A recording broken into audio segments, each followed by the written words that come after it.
자기가 지난 30년 동안 그렇게 신경 써가지고 먹어온 그런 음식들이 자기를 이렇게 망쳐놨다는 생각에 PTSD가 왔다 그래요. 이게 얼마나 가슴 아픈 일이에요. 이분이 잘못한 게 뭐가 있어요. 영양 전문가들이 국가에서, 정부에서 먹으면 좋다고 한 것들, 항산화제 많고, 몸에 좋은 식물들, 슈퍼푸드들 먹으라 그래서 먹은 것밖에 없는데.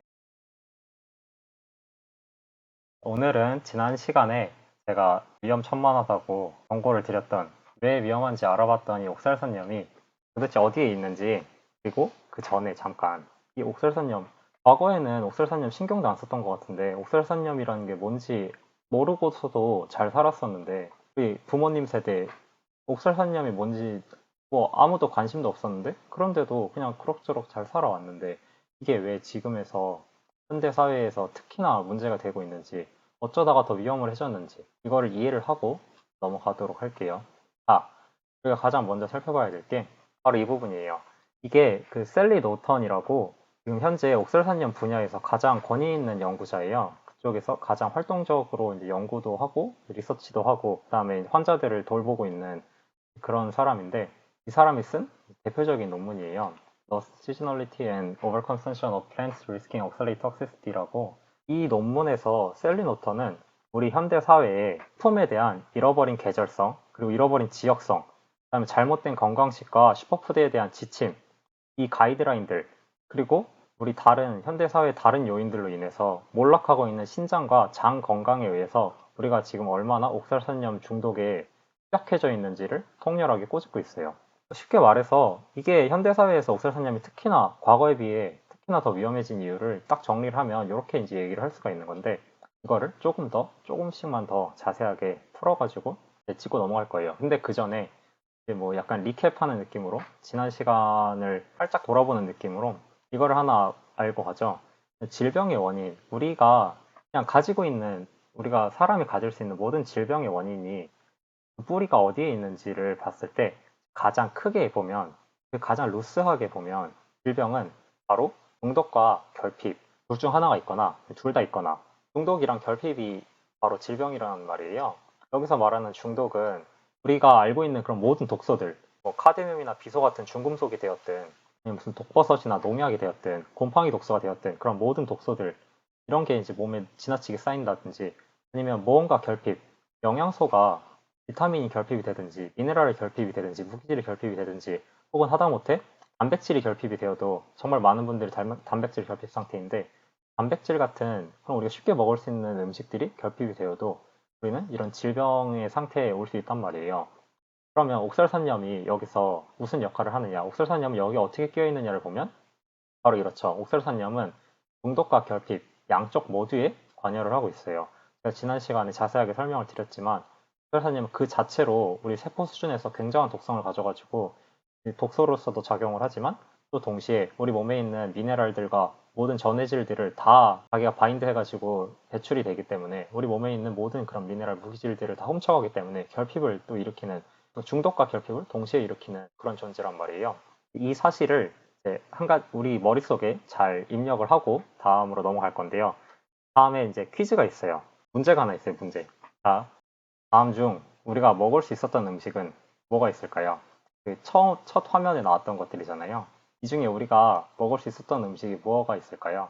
딱 100년 전으로 돌아가서 생각을 해볼게요.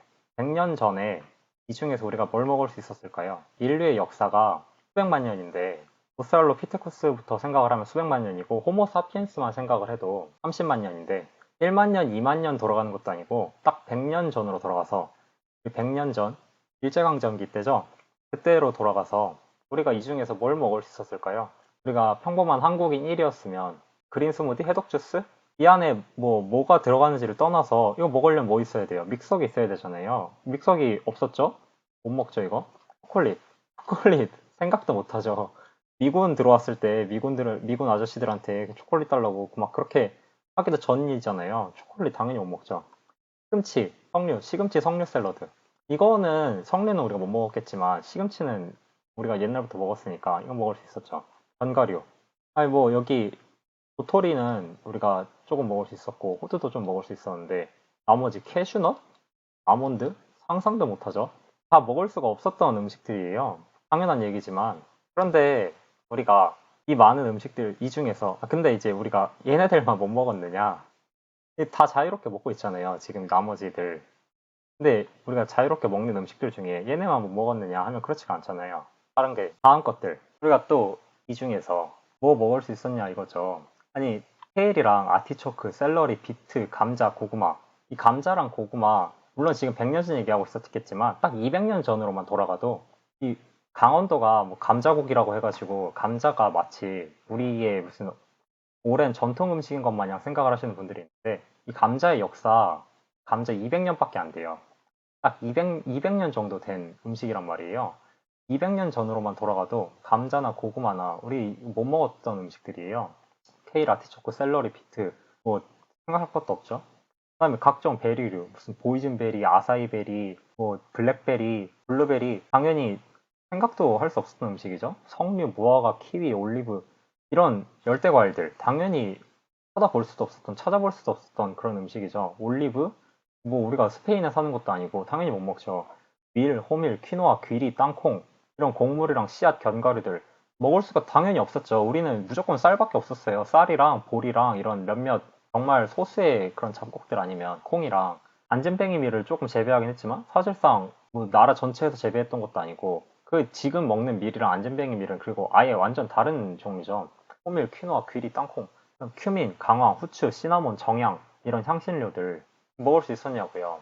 여기가 인도도 아니고 우리가 인도랑 막 그렇게 적극적으로 교역을 해왔던 것도 아니고 당연히 못 먹죠. 이 외에도 이 리스트는 정말 끝도 없이 이어지는데 그러니까 이게 뭐 석류, 무화과, 키 원래 그 지역에서만 먹었어야 됐던 음식들을 우리는 지금 아주 자유자재로 먹을 수 있게 되었어요. 음식의 지역성을 잃어버린 거죠. 음식이 그 지역에서 나는 것들로만 우리가 식생활을 이어오다가 로컬 음식들로만 가져오다가 이제는 더 이상 그런 개념이 없어진 거예요. 그것만 있나요? 그렇지가 않죠. 이 시금치 우리가 먹던 거잖아요. 시금치 나물, 봄나물, 시금치 봄나물이잖아요. 근데 봄나물이 앞에 봄이 붙었는데 이거를 봄에만 먹어야지. 지금 우리는 뭐 여름나물, 가을나물, 겨울나물, 여름나물은 그렇다 쳐요. 가을나물, 겨울나물이 어딨어요, 이 세상에. 우린 가을에도 겨울에도 똑같이 시금치를 먹고 똑같이 채소들을 먹고 있잖아요. 이 채소, 이런 식물들이 1년 365일 똑같은 속도로 항상 같이 자라는 게 아니고 다 계절이라는 게 있는 법인데 우리는 지금 지역성도 잃어버렸는데 비닐하우스든지 뭐 숙경재배든지 이런 식으로 해서 계절성도 같이 잃어버리게 된 거예요. 시금치를 뭐 가을, 겨울에도 여름에도 다 똑같이 먹을 수 있으니까 봄나물 하니까 그런 건데 그 봄나물 또 대표적인 거 뭐 있죠? 쑥 있죠, 쑥. 지금 한창 제철인 거. 지금 쑥이 한창 제철이잖아요. 도다리 쑥국 같은 것도 먹고 지금 이 쑥이 연해가지고 가장 맛있을 때인데 쑥도 시금치처럼 옥살사냐면 진짜 와 이렇게 많다고 싶을 정도로 이게 말이 되나 싶을 정도로 정말 말도 안 되게 옥살사냥이 많은 그런 나물인데 근데 우리 조상들은 이 쑥을 지금 먹으면 지금 4월 중순 뭐 4월 초 뭐 이렇게 해가지고 쑥 먹으면 그 다음 쑥 언제 먹어요? 그 다음 쑥 내년에 먹잖아요. 쑥 먹어봐야 몇 주 안 돼요. 쑥 지금 딱 이 시기 지나는 순간 조금만 더 크게 자라면 질겨져서 못 먹는다고 맛없다고 안 먹어요. 가장 어릴 때 연할 때만 잠깐 먹는 거지. 그러니까 이게 우리가 원래 그런 나물들을 먹을 때, 그런 뭔가 식물들을 먹을 때 항상 딱 그 정해진 시간과 계절이라는 게 있었는데 이제 그런 게 사라지게 된 거죠. 근데 쑥 제가 못 먹는다 그랬잖아요. 지금 아니면 과연 그런가요? 현 시대에 요즘 뭐 있죠? 이게 나왔잖아요. 이게 쑥가루, 쑥가루가 나왔어요.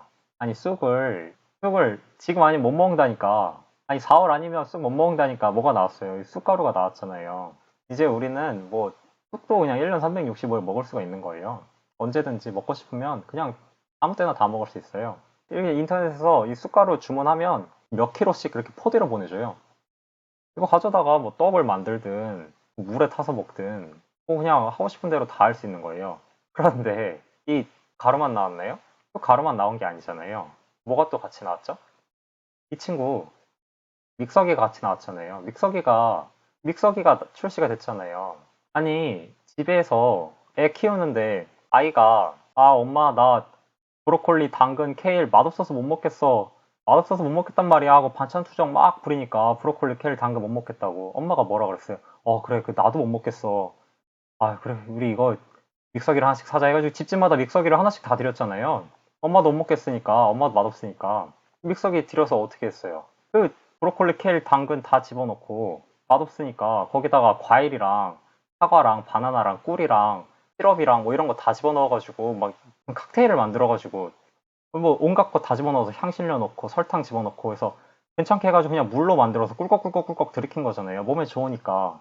몸에 좋으니까. 아니 그러면 이렇게 이 스무디 얘기 나온 김에 스무디 하나 즉석에서 만들어 보죠. 그럼 이제 쑥 얘기하고 있었으니까 쑥 그죠? 1TB. 쑥 한 티스푼 집어넣고 그 다음에 뭐 집어넣어야 돼요? 그 다음에 시금치 넣어야죠. 시금치 데쳐서 반컵. 시금치 가장 대표적인 그런 그린 스무디 재료잖아요. 데친 시금치 반컵. 그 다음에 그린 스무디 하면 케일이랑 샐러리 국룰이죠. 얘네들도 데친 거 반컵씩. 이것만 넣으면 맛없죠? 믹스베리, 라즈베리랑 블랙베리 한 컵. 이거 넣어줘야지 먹을만하게 만들 거 아니에요. 아니면 이거 누가 마셔요? 그 다음에 향신료가 그렇게 몸에 좋다는데 향신료가 그렇게 몸에 좋다는데 얘네들 방황이랑 실론 시나몬 이거 한 티스푼씩 넣어야 될 거 아니에요. 한 티스푼씩 같이. 그 다음에 이거 넣어서 갈 때 뭘로 갈아요? 이거 뭐 그냥 갈면 잘 안 갈리잖아요. 뭐 좀 같이 넣어서 갈아줘야 될 거 아니에요. 물? 요즘 누가 촌스럽게 물 넣어요? 우유 넣나? 아니 우유 카제인이랑 유당 때문에 우유 어떻게 넣어요? 뭐 넣어요? 이거 넣잖아요. 아몬드 브리즈. 아몬드 브리즈 넣고 갈잖아요. 이게 지금 제가 그 과장을 하고 있는 게 아니에요. 이거 지금 채소 한 컵 반에다가 나머지 뭐 과일 베리류 한 컵에다가 이거 190ml짜리 하나에다가 뭐 나머지 한 스푼 한 티스푼씩 이렇게 넣은 건데 제가 이거 자료 조사하면서 이 그린 스무디 만드는 레시피를 찾아서 봤는데 시금치를 줌 개념으로 넣으시더라고요. 이게 지금 제가 반컵 데친 시금치 반컵이라 그랬는데 그러면 45g 정도 된단 말이에요. 데친 시금치 반컵이 45g인데 제가 찾아본 다른 레시피들 한 줌이 몇 g인지 보니 66g이래요. 줌 개념으로 넣었는데 이거를 3줌까지도 넣으시더라고요. 이게 2줌이면은 지금 132g, 이거 3개 넣으면 이게 지금 다 넣었을 때 지금 2줌이에요. 2줌짜리 레시피들도 있었죠. 근데 만약에 3줌까지 이렇게 넣으면 이거보다 훨씬 더 많이 들어가는 거예요, 채소가. 이런 이제 그린 스무디를 그렇게 만들어서 드시는데 이렇게 만들면 이 지금 제가 만든 레시피대로 이렇게 만들면 옥수수산염이 안에 얼마나 들어있을까요? 1g이 좀 넘어요. 1g 이상이 들어가요. 채소들 반컵씩 가루들 이거 한 테이블 스푼, 한 티스푼, 한 티스푼, 한 컵, 이거 한 팩, 옥수수산염이 1g이 좀 넘어요. 근데 만약에 여기서 그 케일이랑 샐러리는 또 갈면 맛없고 시금치는 갈면 아무 맛도 없어가지고 얘가 제일 먹기 좋다는 분들 많더라고요. 아니면 뭐 시금치가 몸에 좋으니까 무슨 이유에 쓰든지 간에 케일이랑 샐러리 빼고 이거 대신에 시금치만 넣어요. 시금치 한 컵 반 넣어요. 그러면 이 옥사산염이 1.8g까지도 올라가요. 거의 2g까지. 시금치로 대신하면. 근데 이게 이 한 잔에 이거 하나도 다 못 채워요. 양이 얼마 안 돼가지고. 그냥 진짜 한 컵 뚝딱 하면 되는 건데 이 한 잔에 1g이 넘는데 이거 하나만 드시나요? 이거 그냥 아침을 시작하면서 한 잔 마시고 나가는 거지. 이게 하루에 옥살산염 섭취량 끝이 아니잖아요. 이거는 그냥 말 그대로 한 잔 꿀꺽 뚝딱일 뿐이지. 그 외에 뭐 소빵, 견과류, 초콜릿도 드시고 간식으로 식사랑 같이 먹는 이거랑 따로 먹는 야채들 시금치 나물이랑 뭐 케일이든 샐러드든 뭐 다른 거 같이 드실 거 아니에요. 밥이랑. 방탄 코코아. 저녁에 와서 따뜻한 방탄 코코아 한 잔 하실 수도 있고 아니면 항염차를 드실 수도 있고 그런 거 먹는 거는 지금 여기 들어가지도 않았어요. 이거는 말 그대로 이거 하나일 뿐인 거예요. 지금 이 한 잔만으로도 1g이 넘었는데 근데 이 1g이라고 하면 이게 1000mg이라고 하면 이게 대체 어느 정도인지 약간 감이 잘 안 오시잖아요. 그래서 1g이 뭐 어쨌다는 건데 뭐 1g 먹으면 무슨 큰일 나나? 이게 1g이라는 수치가 어느 정도냐면요. 옥살산염의 치사량이 3에서 5g 이상을 먹으면 실제로 죽을 수가 있어요. 이 사례가 여기 지금 제가 가져온 사례가 그 스페인 바르셀로나에서 소렐스프라고 이게 그 토끼풀 같은 거예요. 토끼풀. 이게 서양에서는 이게 굉장히 그 샐러드 식재료로 우리나라에선 시금치 같은 거예요. 우리나라에서 뭐 시금치로 나물 같은 거 만들듯이 얘네들은 이 소렐로 스프를 만든단 말이에요. 이 소렐 스프를 한 세 그릇인가 두 그릇인가 나이가 좀 있고 뚱뚱하고 뭐 당뇨병 있고 그러신 분이에요. 그런 스페인의 할아버지가 아니 중년이죠. 소렐 스프를 시켜서 먹고 응급실로 실려갔어요. 2시간 있다 죽습니다. 옥살산염에 급성 옥살산염 독성으로 죽은 거예요. 소렐스프 먹고서. 이때 먹은 옥살산염의 양이 3.5g에서 4.5g 정도라고 해요. 이분이 먹은 양이 대충 우리가 추측을 하기를 이 정도 드시고서 죽었어요. 말 그대로. 아니 이게 물론 이제 이거는 1989년도 얘기고 지금 같은 경우는 무슨 신장 투석을 하든 막 뭔 짓을 해서라도 목숨줄은 붙여놓겠죠. 근데 이게 이만큼 실제로 아까 제가 1g이라고 그랬잖아요. 그거 3잔을 한꺼번에 마시면 이거 죽을 수도 있는 거예요. 물론 이거는 당뇨병도 있고 몸이 좀 안 좋은 사람이고 건강한 사람은 뭐 이 정도 먹었다고 죽진 않고 보통 10g 이상 혹은 뭐 15g 이상 그렇게까지 먹어야지 죽겠지만 사실 이런 거 드시는 분들 중에 건강하신 분들보다는 아픈 사람들도 많잖아요. 내 몸이 안 좋으니까 건강해져야 되니까 더 좋아지고 싶어서 그렇게 드시는 분들 많잖아요. 그렇게 잘못 드시다가는 내 몸이 안 좋으니까 좀 더 건강해져 볼까? 어떻게 하면 더 건강해질 수 있지? 하고 인터넷 검색을 하시든 TV에 나오시는 무슨 해독 주스, 오일만 주스 이런 거 보고 잘못 드시면 그렇게 잘못 드시다가 진짜 돌아가실 수도 있는 거예요. 물론 이렇게 죽는 경우는 그렇게 흔하진 않죠. 이거는 분명히 이제 좀 극단적인 예고. 근데 다만 이런 예는 정말 적지 않아요. 이 예가 무엇이냐? 그린 스무디 클렌즈. 그린 스무디 클렌즈라고 뭐 오일만 주스 같은 거죠. 먹어가지고 클렌징을 한다는 거잖아요. 몸을 깨끗하게 독소를 청소하는 그런 그린 스무디 클렌즈를 했다가 소화생 에케드 옥살레이트 네프로패시라고 신부전 신장병이 온 거예요. 신장이 완전히 맛이 갔어요. 여기에 써있죠. 이거 클렌즈, 그린 스무디 클렌즈 하기 전에 신장 기능이 정상이었어요. 이 여성분인데 신장 기능이 정상이었는데 먹고 나서 말기 신장병이 왔죠. 말기 신장병으로 진행이 됐어요. 이런 경우가 드물지가 않아요. 제가 다른 예들도 예시를 더 가져왔는데요. 이 예시 같은 경우는 이제 뭐 예시가 이거 말고도 여러 개가 있지만 좀 가장 최근 거기도 하고 좀 자세하게 설명을 해놔가지고 그런 가져왔는데 일단 보시면 다이어트 인듀스드 옥살레이트 네프로패시 아까랑 이제 비슷한 거죠. 이게 네프로패시가 신장병이에요. 신부전 같은 특히 먹어가지고 옥살레이트로 인해 옥살산염으로 인해서 지금 신장병이 온 거를 얘기를 하고 있는 건데 여기는 할아버지였어요. 이 케이스 스터디가 좋은 게 되게 자세하게 적어 놓은 게 많은데 이런 일들이 내가 옥살산염으로 인한 신장병이 어쩌다가 발생을 할 수가 있는지 뭐 그런 거를 적어 놨는데 여기 보시면은 이런 기전이 있어요. 지방이 소화가 잘 안 되면 흡수가 잘 안 되면 이 지방이 소장에서 다 흡수가 안 되고 대장으로 넘어가잖아요. 대장으로 다 넘어가면 이 지방이 칼슘이랑 결합을 해요. 칼슘이랑 결합을 해가지고 우리 칼슘이 지방이랑 섞여서 약간 비누처럼 변한단 말이에요. 그러면 원래 이 칼슘이 옥살산염이랑 옥살산이랑 같이 결합을 해가지고 불용성으로 바뀌어서 불용성 우리 몸에서 흡수하기가 더 어려우니까 그런 식으로 대변으로 빠져나갔어야 되는데 이 흡수가 되지 않은 지방이 칼슘이랑 같이 섞이게 됨으로써 칼슘에 옥살산염이 바인드하는 능력을 떨어뜨려가지고 옥살산염이 더 많이 흡수가 되는 그런 기전이 있어요. 그런 기전 어디서 생기죠? 이거 지방 흡수 저해제들 다이어트 좀 이따가 더 자세하게 얘기를 할 건데 지방 흡수 저해하는 약들 많이 드시잖아요. 초록이 분홍이 그런 거 먹는다든지 아니면 위우회술이나 위밴드 같은 비만 대사 수술 그런 거 셀리악병이나 크론병 이런 장 문제 아니면 심지어 이 아스콜빅 애시드 비타민 C잖아요. 비타민 C를 과도하게 먹어도 옥살산염 결정이 신장병을 일으키는데 기여를 할 수가 있어요. 이거는 제가 좀 이따가 또 더 자세하게 얘기를 할 건데 비타민 C 메가도스도 위험할 수가 있어요. 그다음에 그동안 이제 학계에 보고된 것들을 보면 뭐 캐슈넛을 너무 과하게 먹었을 때, 비타민 C를 너무 이제 과하게 먹었을 때, 그다음에 시금치랑 땅콩 가장 대표적인 애들이죠. 이런 것들을 과하게 먹었을 때 보고된 것들도 있고 이 외에도 많이 있어요. 몇 개, 이 세상 그거 다 가져올 거 아니니까. 그다음에 이제 이 사람이 얘기를 하는 게 이 가져와가지고 설명을 하는 이유가 우리의 사례는 다르다는 거예요.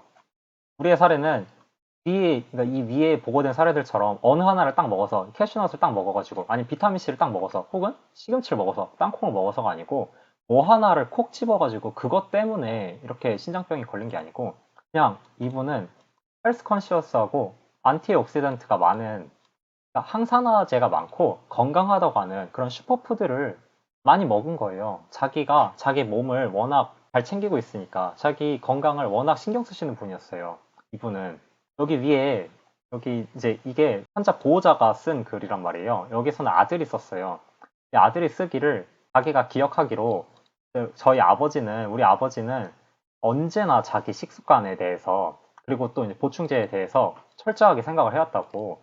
그러니까 이게 이분은 진짜 지난 수십 년 동안 자기 식습관이랑 이런 건강이랑 보충제랑 이런 것들을 정말 철저하게 챙기는 분이었던 거예요. 그냥 무슨 모든 어떤 병이 생기든 다 이런 식습관 영양으로 고치려고 굉장히 선진적인 생각을 가지셨던 분인 거죠. 나이가 많으신 할아버지인데도 이분이 새로운 그 의사가 이렇게 들어올 때마다 계속 얘기를 했다는 거예요. 내가 뭐 이거를 먹었고 저걸 먹었고 내 건강을 생각해서 지금 내가 그동안 이걸 먹고 저걸 먹었다고. 근데 결국 지금 이렇게 와가지고 신장 다 박살나서 병원에 입원해서 정신도 이상해져가지고 지금 뭐 의사들은 혈액암을 의심하고 있는 상황이었는데 혈액암을 의심하고 있었는데 지금 계속 자꾸 뭐 자기가 뭘 먹었느니 이딴 소리 하고 있으니까 아들이 부들부들 했다고. 근데 이제 결국 나중에 알고 보니 여기 마저 나오죠. 그러니까 이분은 막 뭐 하나를 그러니까 과하게 드시는 분도 아니에요. 아, 이거 몸에 좋대? 하면 그냥 그거를 무슨 닥치는 대로 많이 드시는 분도 아니고 everything in moderation이라고 뭐든지 적당히, 골고루 적당히, 너무 과하지 않게 약간 이런 식으로 드시는 분이었는데 하루에 한 번, 두 번씩 이렇게 몸에 좋은 거 드시는 그런 분이었는데도 하루에 옥설사님 섭취량이 1500mg, 1.5g이었고 이게 매일매일 이어져가지고 신장이 박살이 난 거죠. 그래가지고 지금 나중에 이걸 다 알고 나니까 뭐 그렇게 젊고 건강하셨던 것 같은 우리 아버지가 막 완전 다 수척해져고 늙어버린 것처럼 보이는데 그것만 문제가 아니고 자기가 지난 30년 동안 그렇게 신경 써가지고 먹어온 그런 음식들이 자기를 이렇게 망쳐놨다는 생각에 PTSD가 왔다 그래요. 이게 얼마나, 이게 얼마나 가슴 아픈 일이에요. 이분이 잘못한 게 뭐가 있어요. 영양 전문가들이 국가에서, 정부에서 먹으면 좋다고 한 것들, 항산화제 많고, 몸에 좋은 식물들, 뭐 견과류들, 블루베리들, 뭐 이런 거 슈퍼푸드들 먹으라 그래서 먹은 것밖에 없는데, 그렇게 먹은 것밖에 없는데, 왜 이런 고통을 겪어야 되냐는 거죠. 근데 아무튼 간에, 이제 그 말고도 다른 뭐 사례들에 대해서 이제 더 얘기를 하는데, 한 사례 중에 뉴모니아가 폐렴이에요. 요즘 이제 폐렴 얘기 많잖아요. 요즘 그 폐렴 있을 수 있다 그러니까 뭐 너도 나도 나서가지고 의사들 비타민 C 메가도스 해야 된다. 비타민 C 정맥 조사해야 된다. IV 주사로 20g씩 놔줘야 된다. 이런 얘기들 많이 하잖아요. 폐렴 있는 것 같아서 ICU 가가지고 비타민 C 줬어요. 비타민 C 정맥 조사 같은 거 했겠죠. 고용량으로. 뭐 폐렴에 비타민 C 좋다고 하니까 비타민 C 폐렴 있으면 비타민 C 주라며요. 그랬더니 바로 신장 날라갔죠. 이런 식으로 이게 위험할 수가 있어요. 뭔지 제대로 모르는 상태에서 지금 이 환자가 정확히 어떤 상태인지 모르고 이 폐렴이 옥설산염을 배출을 하려고 그렇게 기침을 해대는 거였을 텐데 이 경우에는 근데 폐렴에는 비타민 C지 하고 비타민 C 줬더니 바로 신장이 날아간 거예요. 그 외에도 뭐 구역감이나 뭐 구토도 하고 뭐 아프고 막 정신이 이상하고 이게 제가 뇌신경계에 영향을 준다고 그랬잖아요. 뇌만 아니고 다른 신경계에도 다 영향을 주잖아. 이분도 신경 쪽에 문제가 생겨서 정신이 이상했다고 그러고 병원에 방문했을 때. 근데 이제 이런 식으로 저분이 잘못한 게 아닌데 문제가 생길 수가 있는 거예요. 아, 그러면 아까 이제 조금 전에 뭐 제가 잠깐씩 얘기를 했는데 결국 그래가지고 그런 우리 현대 사회에서 이런 옥설산염 중독 위험을 높일 수 있는 요인들이 또 다른 것들이 무엇이 있는지 한 번에 쭉 살펴보고 넘어가면 일단 가장 첫 번째로 가장 첫째죠. 지속적이고 반복적인 섭취가 문제예요. 계속 먹는 거죠. 시도 때도 없이 매일매일 그 매일매일에서도 그냥 하루에 한 번만 먹는 게 아니고 하루에 세 번, 네 번, 다섯 번 간식으로 계속 끊임없이 그게 이제 뭐 당연히 고옥설산염 채소가 있을 거고 두부 같은 두부에도 엄청나게 많죠. 뭐 그린 스무디, 다크 초콜릿, 견과류, 통곡물. 그다음에 이 곡물 대체제도 문제예요. 우리가 밀가루가 몸에 안 좋다 그래가지고 빵이 몸에 안 좋다 그래서 뭐 드시고 계세요? 키토빵 드시고 계시잖아요. 그럼 팔레오 브레드, 키토 브레드, 키토빵, 팔레오빵 이런 거 원래 우리가 먹던 밀 대신에 거기다 아몬드 가루로 만들고 무슨 뭐 밀가루 몸에 안 좋다 그래가지고 타피오카 가루로 만들고 이런 곡물 대체제들이 훨씬 위험한 경우가 엄청나게 많아요. 그다음에 이 곡물 대체제만 있나요? 우유 대체제 있잖아요. 우유 몸에 안 좋다 그러니까 우유 뭐 카제인 알러지, 유당 알러지, 유당불내증 막 이런 거 있다고. 그래서 우유 대체제들 많이 드시잖아요. 두유, 아몬드 브리즈, 오트밀크 이런 것들 이게 다 정말 끔찍해요. 아니 그리고 원래 우유 유제품은 칼슘이 제가 아까도 잠깐 말씀을 드렸지만 칼슘이 옥설산염을 우리가 과하게 섭취하는 걸 막아주는 그런 보호적인 인자인데 그런 우유 유제품 대신에 우리가 여기다가 대신 집어넣은 게 아몬드 밀크랑 아몬드 브리즈랑 오트밀크 이런 거면 그 오트밀크랑 아몬드 밀크에 있는 그 어마어마하게 많은 그 옥설산염은 다 어디로 갔느냐 이거죠. 이 칼슘 대신에 그걸 먹고 있어요. 이 그리고 우유를 뺐으니까 유제품을 뺐으니까 우리가 칼슘을 먹어줘야 될 거 아니에요. 그래서 칼슘을 어디서 먹어야 되냐 하면 나라에서 뭐라 그래요?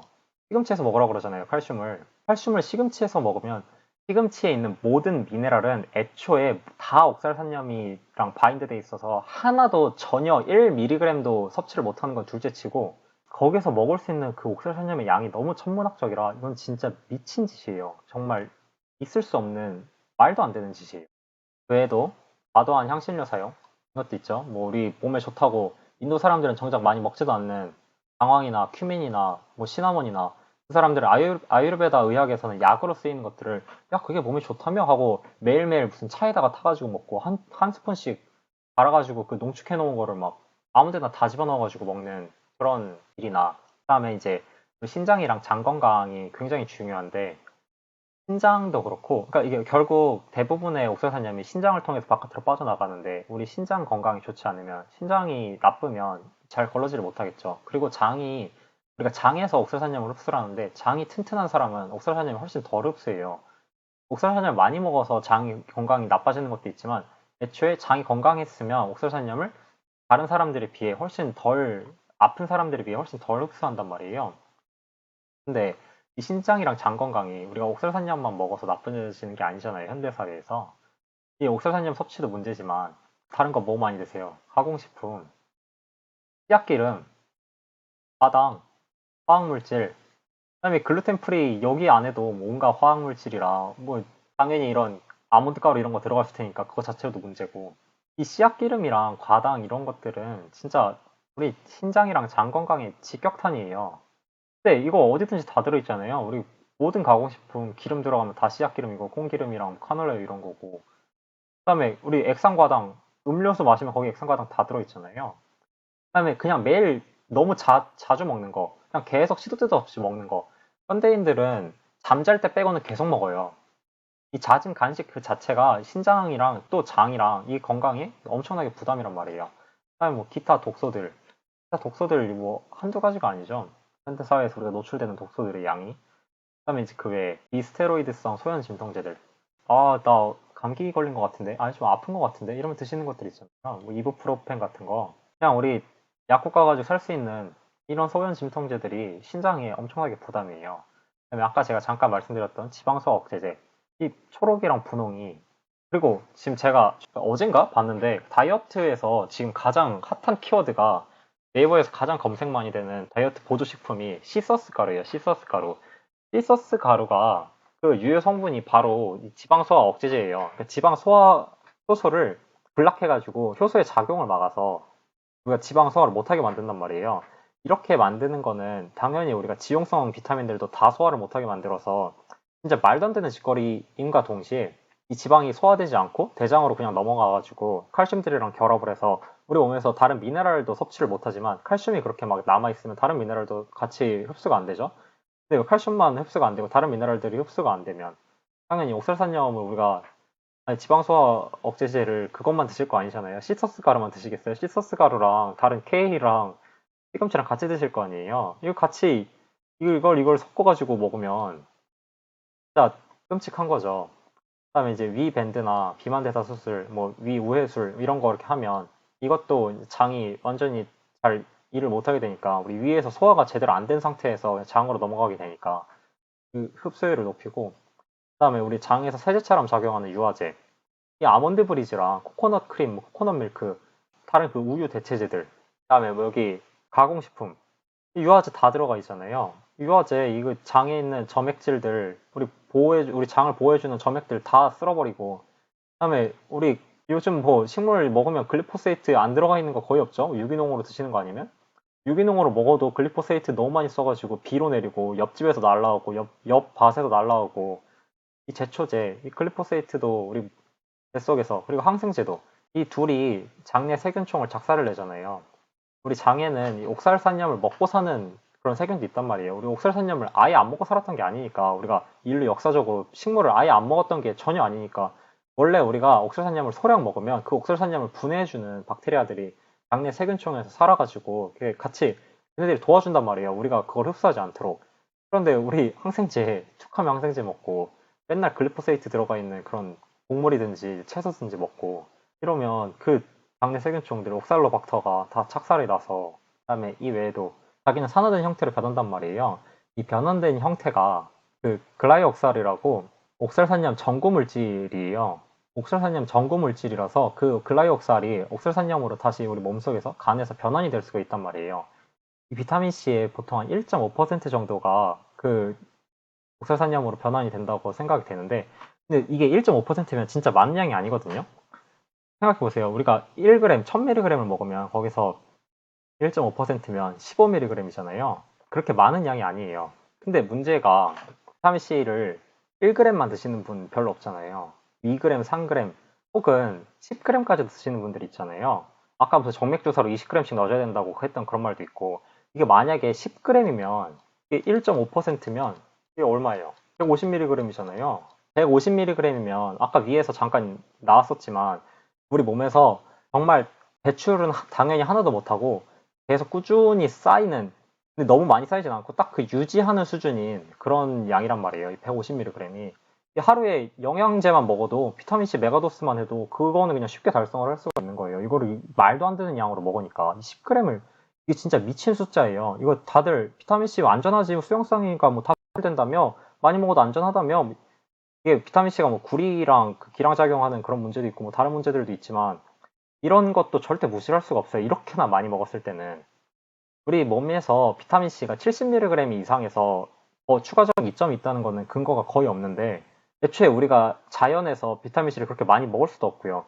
비타민C를 추가적으로 영양제로 드시고 싶으시면 최대 한 500mg? 진짜 잘 쳐주면 1g까지 드셔야지 그 이상 먹는 거는 말도 안 되고요. 자연적이지도 않고, 그러니까 없어요. 1g, 2g, 3g만 먹어도 그 소변에서 옥설산염, 크리스탈, 옥설산염이 나오는 양이 확 늘어나는 연구도 엄청나게 많고, 그리고 이 비타민C가 그런 옥설산염으로 바뀌는데 카드뮴이 중독이 되면 그 영향이 더 강해요. 카드뮴 중독이 있으면 비타민C가 더 쉽게 바뀌어요. 옥설산염으로. 다른 이제 중금속 중독 이런 것들 뭐 방해, 이제 신장이랑 장 건강에도 관여를 하고 큰 문제죠. 그다음에 산화 스트레스. 우리 간에서 산화 스트레스가 너무 높아도, 간이 산화 스트레스에 너무 시달리고 있어도 자체적인 옥설산염 생산량이 늘어나요. 간에서 자체적인 옥설산염 생산량이 산화 스트레스가 높으면 올라간다는 점. 그다음에 이제 영양이 결핍이 되고, 영양 결핍은 뭐 당연히 다른 문제들이랑도 다 연결이 돼 있지만 특히 B1이랑 B6가 간에서 또 자체 생산량을 확 늘려요. 그다음에 대기오염 문제인데, 우리나라 요즘 중국에서 엄청나게 날라오잖아요. 지금은 공장들 다 멈춰 있어가지고 덜하지만, 페트롤리움이 그 휘발유를 태우면, 화석연료가 타면 옥설산염이 대기 중으로 분사가 돼요. 이게 사람들이 생각을 잘 못하고 있는데 이게 되게 큰 문제예요. 우리가 그래서 숨을 들이쉬면서도 옥설산염을 계속 마시고 있는 거예요. 대기가 너무 오염돼가지고. 그리고 우리나라 특히나 그 대기오염이 심한 국가들에서는 이걸 절대 무시를 할 수가 없어요. 이런 것들 때문에, 이런 것들이 다 합쳐지니까, 이런 모든 요인들이 다 결합이 되니까 이게 어느 하나만 있는 게 아니잖아요. 비타민C 메가도스만 하시는 분이 어디 있어요. 채소도 같이 먹고 두부도 먹고 그린 스무디도 먹고 대기오염 기본이고, 다른 뭐 비스테로이드성 소염진동제 하나씩 드실 수도 있는 거고, 뭐 살쪄가지고 지방성 억제제 먹을 수도 있는 거고, 간식 자주 드실 거고, 찌약기름이랑 과당 안 먹는 한국인이 어디 있어요. 이런 모든 요인들이 다 결합이 되고 합쳐져가지고 우리 현대인들은 혈관염 중독 위험이 엄청나게 증가를 하게 되는 거죠. 옛날에는 이런 것들 중에 해당되는 게 거의 없었어요. 고옥설산염 채소, 그래 뭐 1년 중에 잠깐 먹을 수 있겠죠. 두부 진짜 많이 먹지도 않았던 거고, 나머지 다 못 먹죠. 홍곡물, 현미 먹지도 않았죠, 우리 전통적으로. 이것들 뭐 하나라도 해당되는 거 없죠. 비타민C 메가도스 생각도 못하고, 중금속 중독 될 일이 없었고, 산화 스트레스나 영양 결핍, 대기오염. 영양 결핍은 그래 가능성이 있었죠. 조선시대는 워낙 가난했으니까. 이거 말고 대기오염 없었고 산화 스트레스도 없었는데, 영양 결핍이랑 고국설산염 채소 이거 두 개, 이 둘만 위험성이 있었던 건데 지금 이 다, 그러니까 현대인들이 고국설산염 위험이 정말 상상도 못할 정도로 증가하게 된 거죠. 중독 위험이. 그러면 이쯤에서 고국설산염 그래서 어디에 많이 들어있느냐? 그런 거 이제 물어봐 주시는 분들이 많이 있었으니까 제가 일단은 그 어디서 정보를 얻을 수 있는지 그거를 먼저 알려드리고 싶어가지고 소창에다가 lowoxalate.info라고 검색을 하시면 이런 웹사이트가 나와요. Trying Low Oxalate Diet라고 그러니까 이게 수잔 오엔스라고 셀리 노턴처럼 이 분야에서 가장 그런 권위 있고 가장 오랫동안 연구해온 이 분야에서 가장 오랫동안 몸담은 그런 그 연구자가 만들어낸 웹사이트인데요. 여기 같은 경우는 여기를 들어오시면 조금 가볍게 좀 쉽게 한눈에 볼 수가 있어요. 여기 들어오시면 여기 레시피 앤 푸드리스트라는 칸이 있는데 여기 보시면 여기 푸드리스트가 쭉 있어요. 항목별로 좀 더 확대해서 보여드릴까요?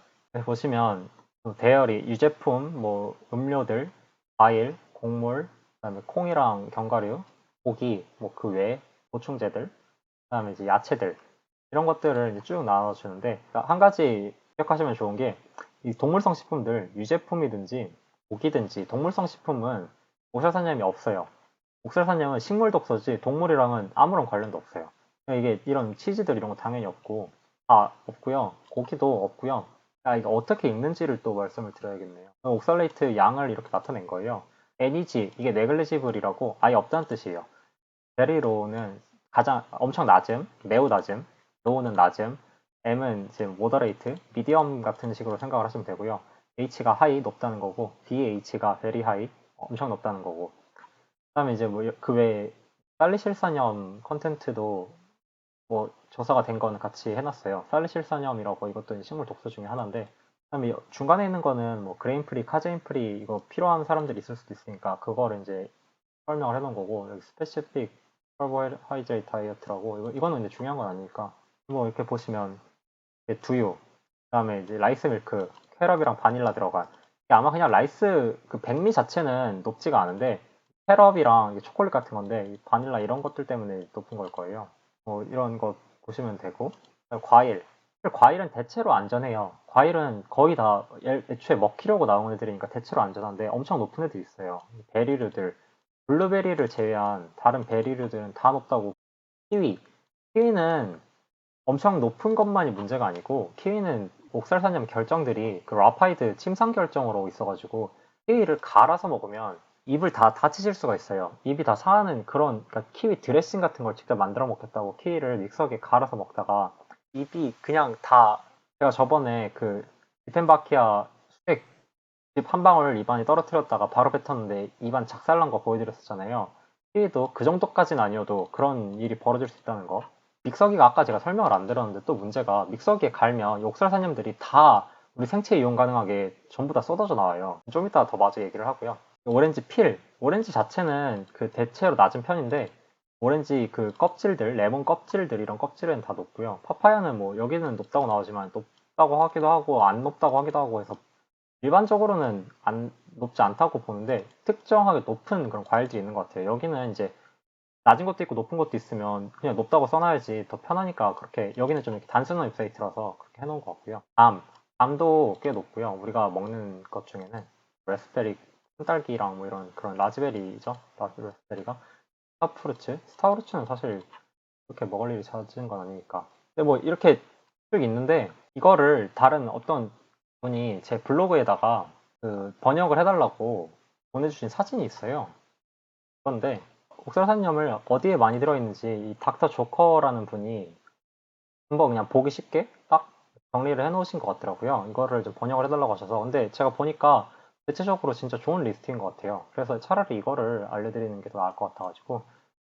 프로틴, 단백질, 고기는 제가 동물성식품 다 안전하다고 말씀드렸죠. 그중에 이제 뭐 두부랑 투나피쉬 이거는 그 참치인데 참치는 수산염이 아니고 그냥 중금속 때문에 X 쳐놓으신 것 같아요. 과일 대체로 괜찮은데 베리류들 파인애플도 괜찮고 뭐 그렇게 높지 않고 여기 그러니까 이게 약간 노란색이 미디엄인 건데 배랑 체리랑 바나나 이런 것들도 있고 이제 얘네들을 피하셔야죠. 무화과, 베리류들 오렌지는 다 높진 않아요. 그 텐저린 오렌지라고 엄청나게 높은 시트러스들이 있는데 우리가 먹는 귤 같은 거는 제가 알기로는 키위, 자몽, 데이츠, 텐저린이 여기 나오네요. 그다음에 이제 야채.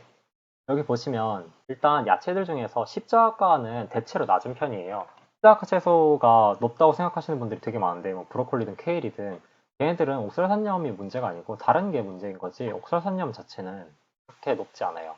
브로콜리, 양배추, 뭐 파, 양파 여기 괜찮다고 나오는데 양파는 괜찮은데 양파 가루 있잖아요. 양파 말려가지고 낸 가루들 그 향신료로 쓰라고 그 양파 가루들은 엄청 많으니까 그거 조심하시고 이 머쉬룸 버섯도 높은 애들이 있어요. 야경 버섯들 중에 우리가 일반적으로 먹는 버섯들은 거의 다 낮을 텐데 야경 버섯 중에 엄청 높은 애들이 있다는 점. 그다음에 뭐 양상추, 복초이 이것도 십자학과죠. 알팔파, 새싹 이런 거 괜찮고 뭐 레터스들 양상추 종류는 웬만하면 다 괜찮고 무랑 뭐 호박류, 그 호박류랑 주키니랑 큐컴버 같은 오이 같이 생긴 애들 있잖아요. 애호박이나 오이 이런 애들은 렉틴이 많긴 하지만 그 껍질이랑 씨를 다 제거해가지고 드시면 옥수수산염은 별로 없어요.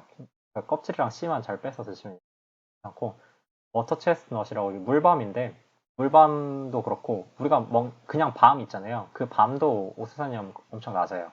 피테산도 걔는 별로 안 되고 아보카도도 괜찮고요. 그 중간에 있는 애들이 케일이랑 겨자, 방울 양배추죠. 미니 양배추. 그다음에 이제 샐러리도 꽤 들어있고 콜라드, 당근. 당근은 여기 중간에 있는 게 아니고 이쪽에 있어야 돼요. 당근 엄청 많아요. 렌틸, 풍류죠. 그다음에 이제 진짜 많은 애들. 비트는 그 비트 위에 달려있는 초록색 위에 채소 있잖아요. 풀떼기. 그것도 그렇고 뿌리도 그렇고 엄청나게 많고 이 뿌리는 삶아도 거의 안 없어지는 것 같아요. 빠지질 않아요. 그다음에 뭐 이제 콩류들은 뭐 다 말할 것도 없고요. 오크라, 루바브 진짜 많죠. 근데 루바브는 한국에서 드실 일이 별로 없어요.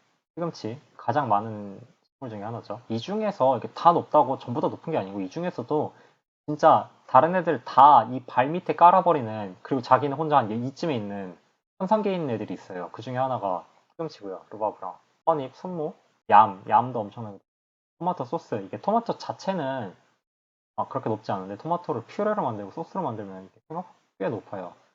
사바가 올리브 엄청 많고요. 올리브 오일은 괜찮아도 오일 종류는 다 괜찮은데 이게 지용성이 아니고 수용성이니까.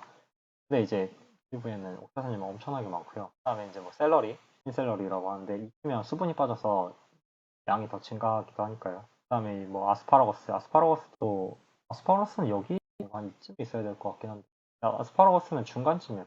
그렇게 높진 않아요. 아티초크 그 하트 있죠? 우리가 먹는 부분 거기도 꽤 많고 그다음에 올 포테이토 여기에 포테이토만 얘기를 하고 스윗 포테이토도 포테이토라고 생각을 해서 이렇게 썼나 한번 해요. 감자랑 고구마 얘네들도 옥수수냠이 진짜 엄청나게 많아요.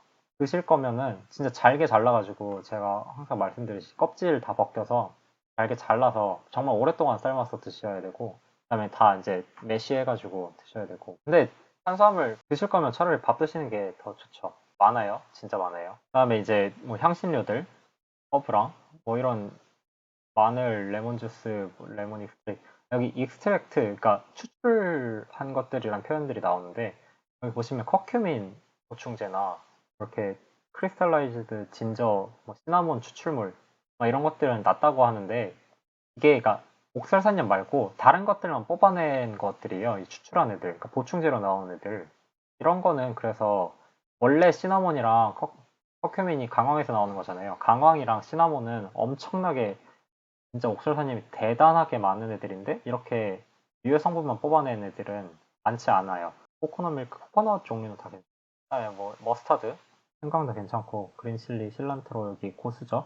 고수도 괜찮고 바질도 괜찮고 허브류는 대체로 괜찮아요. 오레가노는 안 괜찮은데 오레가노 빼고 나머지 허브들은 거의 다 괜찮아요. 화이트 페퍼, 프레시 케이엔이라고 하는데 사실 우리가 프레시 케이엔을 먹을 일은 별로 없고 케이엔 페퍼로 먹잖아요. 고춧가루 같은 것들. 고춧가루 종류들도 어느 정도 조금씩 들어있어요.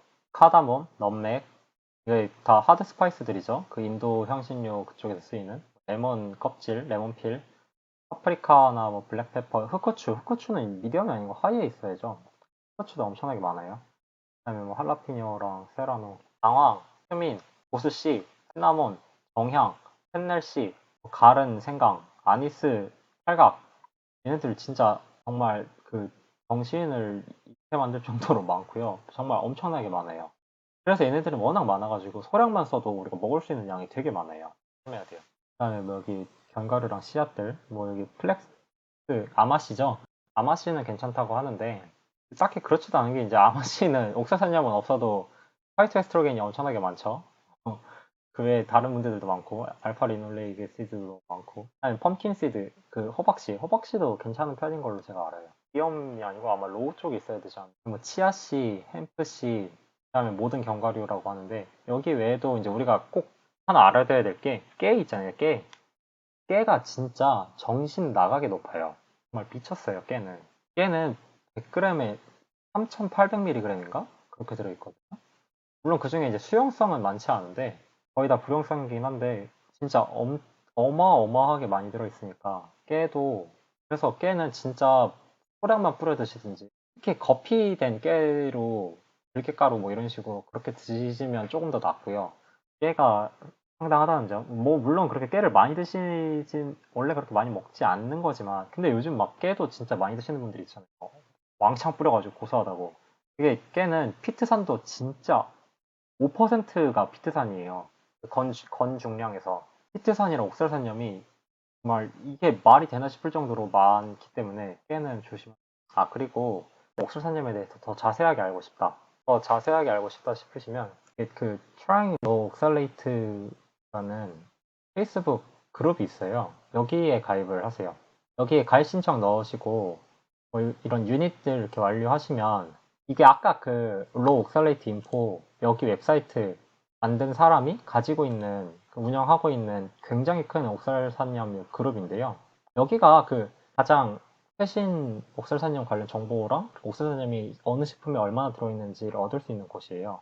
이 옥살산염이 사람마다 막 누구는 높다 그러고 누구는 낮다 그러고 이런 게 많은데 그 검사를 측정을 하는 데 있어서 그 오류가 좀 많거든요. 옛날에는 이런 거를 잘 못했어요. 제대로 정확하게.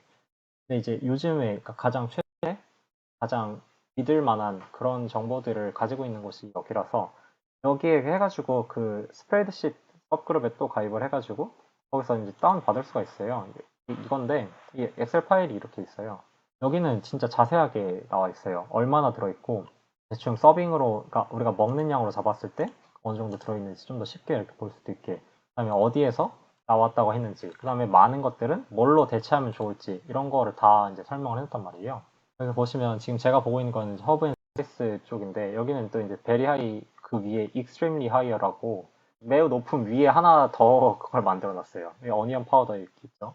그런 식으로. 그러니까 이거를 보시면 여기는 훨씬 더 자세하게 나와 있어요. 초콜릿이 얼마나 많은지. 파우더에 100g당 796mg이나 들어있다는 거. 이런 것들. 이런 거를 조금 더 자세하게 알 수 있고요. 그 음료에서 아까 거기는 없었는데 여기 다 테스트를 이렇게 해본 거예요. 그 음료에서 여기 뭐 초콜릿 밀크들 있죠? 초코 우유들, 초코가 들어가가지고 초코 우유들이 얼마나 왜 써적어 있죠? 뭐 이렇게 밀가루류 중에서 뭐가 높은지, 펠트 밀가루랑 아마란스 뭐가 적은지도 이렇게 알 수 있고요. 밀가루를 우리가 쓸 거면 뭘 쓰는 게 그나마 나은지 이런 거를 다 볼 수가 있어요. 그외 서플멘트에 여기 아르테미시아 인디카 리브스라고 이게 바로 쑥이에요. 쑥. 코리안 월무드라고도 불린다고. 이게 쑥인데 좀 더 크게 보자. 아까부터 좀 더 키울 걸 그랬네. 이게 쑥인데 100g당 1340mg 들어있어요. 엄청나게 많죠. 이걸 가루로 만들면 한 서너 배 높아지거든요, 양이. 그냥 생잎인데도 상당하죠. 아무튼 뭐 이런 거 있다는 거 알아두셨으면 좋겠고요. 뭐 야채도 어디에 많은지 이런 거 다 이렇게 쓰여져 있으니까 원하실 때 찾아가지고 다 이제 알아보실 수가 있어요. 자, 그러면 지금 막 와다다다다다 들으셨는데 이 중에서 가장 이제 그 실용적인 거, 꼭 피해야 될 것들, 이것들만 진짜 이것만은 그래 다른 거 먹을 수 있다 치자.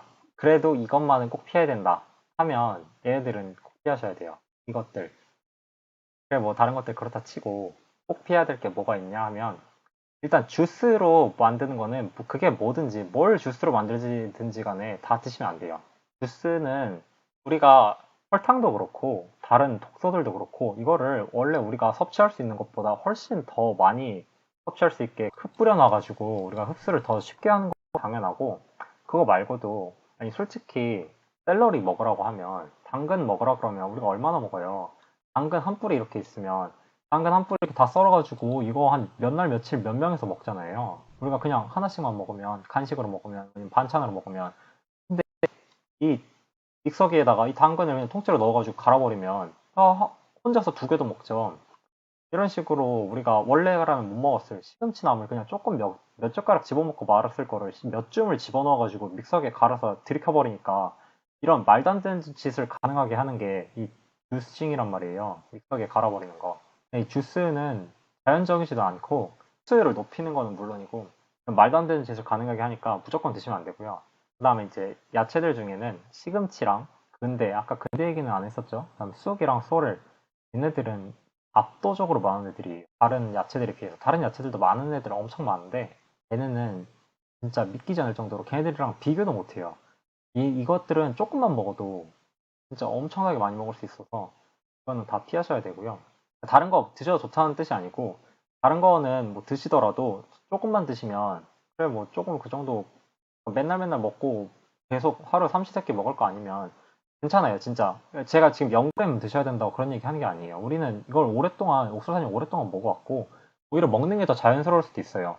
뭐, 점이 있느냐 하면 그렇지는 않은데, 아무튼 간에. 근데 얘네들은 지금 제가 아까, 우리가 시금치를, 근대를 뭐 옛날부터 아무리 먹어왔다고 한들, 제가 아까 말씀을 드렸잖아요. 이렇게 옥수수님 중독 위험을 증가시키는 요인이 이만큼이나 있는데, 이런 상황에서 시금치를 우리가 뭐 과거에 먹었느니 안 먹었느니 이딴 소리 하면서 뭐 계속해서 먹을 수가 없어요. 다른 요인들이 너무 많으니까 시금치는 무조건 드시면 안 돼요. 그래서 근대랑 쑥이랑 썰을 이거 다 마찬가지고요. 그다음에 이제 아몬드 가루, 대두.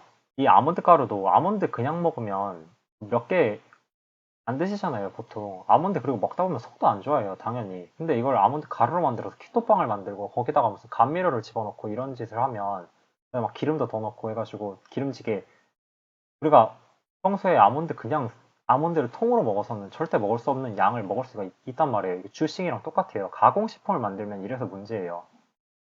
아몬드 가루, 견과류 가루, 다른 것도 마찬가지고요. 뭐 콩류, 대두를 비롯한, 그다음에 통곡물 무슨 뭐 안전하게 처리해서 먹을 수 있느니 어쩌니 해도 그냥 안 드시는 게 속 편하고요. 씨앗씨드랑 파피씨드, 양귀비 씨죠. 그다음에 깨, 아까도 말씀드렸죠. 깨 진짜 많다는 점. 씨앗들 다 많아요. 우유, 아몬드 브리즈, 오트밀크 같은 가짜 우유들. 아까 제가 우유 대체제 드시면 안 된다고 말씀드렸었죠. 얘네들도 이거 진짜 너무나도 손쉽게 액체라서 그냥 들이킬 수 있는 것들이라.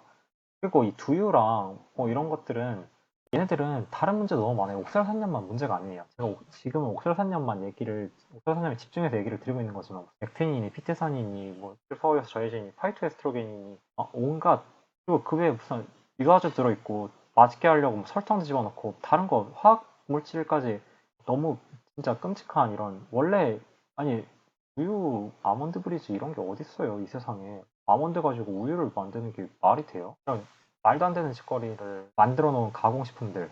근데 그 폰 산업의 결과물들 이런 거는 안 드시는 게 좋고요. 그다음에 카카오 메스, 다크 초콜릿이랑 코코아 파우더. 이것도 엄청나게 문제예요. 이거 특히나 건강 신경 쓰신다는 분들, 다크 초콜릿이 몸에 좋다고, 뭐 설탕은 몸에 안 좋다고, 그래가지고 그냥 카카오 메스를 드시고, 카카오 100%인 다크 초콜릿을 드시고, 코코아 파우더 하루도 먹고, 간식으로도 먹고, 식사로도 먹고, 엄청나게, 이게 애초에 이게 남미산이잖아요, 카카오가. 그 남미에 있던 원주민들, 그 코코아를 원래 먹던 사람은 이 씨앗을 사실상 먹지도 않았는데, 그 과육만 먹고 우리는 다 버리는 그 과육만 먹고 얘네는 그 코코아 열매에 치잖아요. 정작 그 사람들은 씨는 사이키델릭한 의식을 치를 때나 진짜 어쩌다가 한 번씩 먹었고 차로 끓여가지고 보통 다 과육만 먹고 씨는 다 버렸단 말이에요. 이 씨는 이 코코아 나무가 자기를 좀 먹지 말라고 엄청나게 쓰고 다른 독소들 무슨 테오브로민이든지 온갖 다른 독소들을 잔뜩 집어넣어서 옥설사님도 그렇고 만들어 놓은 건데 이거를 인간들이 좋다고 먹고 있잖아요 지금. 이게 뭐 무조건 피해야 된다는 점. 이게 그러니까 드실 거면 그러니까 초콜릿을 다 드시지 말라는 게 아니고 초콜릿을 나 진짜 초콜릿 좋아한다. 아니 초콜릿 드셔도 돼요. 초콜릿 드셔도 되는데 제가 먹지 말라는 거는 카카오 메스랑 다크 초콜릿이랑 코코아 파우더지 초콜릿 드셔도 돼요. 드실 거면 밀크 초콜릿 있잖아요. 아니면 그냥 아예 그 화이트 초콜릿들 하얀색 초콜릿 그런 걸 드시든지 밀크 초콜릿을 드세요. 설탕 많고 거기 우유 들어가 있는 거. 원래 우리 초콜릿 다 밀크 초콜릿으로 먹었잖아요. 누가 이런 다크 초콜릿 말도 안 되는 거 먹었어요. 초콜릿 옛날부터 다 밀크 초콜릿이었지. 밀크 초콜릿에 뭐 들어가요? 우유 들어가죠? 우유에 뭐 있어요? 칼슘 있잖아요. 칼슘이 그 밀크 초콜릿에 있는 그 밀크가 초콜릿에 있는 옥살산염, 칼슘이 옥살산염 흡수를 어느 정도 방어를 해줘가지고 우리가 그나마 괜찮게 먹을 수 있었던 건데 그리고 밀크 초콜릿은 카카오 함량이 낮잖아요. 카카오 함량이 낮으니까 카카오는 얼마 안 먹고 그리고 그 조금 먹은 카카오에 있는 옥살산염을 우유에 있는 칼슘이 방어를 해줘가지고 우리가 괜찮았던 건데 이거를 카카오 메스, 다크 초콜릿, 코코아 파우더 이거 진짜 말도 안 되는 짓거리라는 거. 말도 안 되는 짓거리라고 하면 말이 너무 심하다. 이렇게 드시면 안 돼요. 나는 키위, 구즈베리, 고즈베리, 보이즌베리 이런 그 이상한 베리들 있잖아요. 이상한 베리들에는 보통 더 많아요. 아사이 베리도 있고 잘 못 들어본 무슨 마키베리나 이상한 베리들이 있단 말이에요. 무슨 슈퍼푸드라고. 아니 무슨 슈퍼푸드가 매년 뭐 한 두세 개씩 나오는 것 같아요. 뭐 올해는 슈퍼푸드가 아사히 베리고 내년 슈퍼푸드는 뭐 아로니아고 그 다음에는 뭐 고지베리고 무슨 이런 것들 굉장히 옥살산염이 높다는 거. 키위 아까 제가 말했었죠. 침상 결정이 엄청나게 많아서 이것도 굉장히 위험해요. 스타프루트 이거는 이제 자주 드시는 건 아니지만 루바브도 그렇고 나중에 뭐 여행 드시게 될 일 있으면 이거는 피하세요. 얘네 진짜 많아요. 그다음에 이제 과도한 향신료. 얘네도 그러니까 향신료 쓰시는 거 괜찮아요. 향신료 쓰지 말라는 게 아니에요. 음식 맛없게 드시라는 말 아니에요. 향신료 쓰세요. 근데 향신료는 향신료로만 쓰세요. 향신료잖아요. 향신료. 향신료는 향신료로만 당황 맛 나게 조금 넣으시고 색깔 나게 조금 넣으시고 큐민 맛 나게 큐민 조금만 넣어도 맛 나요. 막 말도 안 되는 수준으로 무슨 국자로 안 퍼서 넣으셔도 맛 나요. 그냥 한 티스푼씩만 그렇게 조금씩만 쓰세요. 그 향신료로만 쓰시면 돼요. 보충제로 드시지 마시고 알약에 넣어놓은 거 드시지 마시고 그냥 향신료는 향신료로만 쓰세요. 그러면 돼요. 그러면 상관없어요. 드시지 말라는 말이 아니에요. 자, 그렇게 여기까지 향신료까지 꼭 피해야 될 식품들 좀 알아봤고요. 자, 이렇게 하고 오늘은 이제 이렇게 마무리할 거고요. 다음 이제 마지막 편이죠. 마지막 편에 무슨 이야기 할 건지. 다음에는 저 옥설산염 식단의 모습이 어떤지. 저 옥설산염 식단이라고 하면 대충 어떤 느낌인지. 그다음에 이제 배출할 때 이게 배출을 옥설산염이 그 위험해? 하고 내가 평소에 옥설산염을 1.5g, 2g, 3g씩 먹다가 매일매일 갑자기 50mg으로 확 줄이면 지옥을 볼 수도 있어요. 배출할 때는 갑자기 이게 다 쏟아지거든요. 한꺼번에. 우리 몸에서 야 진짜 이때다 하면서 그래서 이걸 굉장히 조심하셔야 되니까 그거를 이제 조금 더 어떻게 하면 조금 더 안전하게 배출을 할 수 있는지 그런 팁들 그거를 조금 준비해서 다음 시간에 보도록 할게요. 오늘은 여기까지 하겠습니다.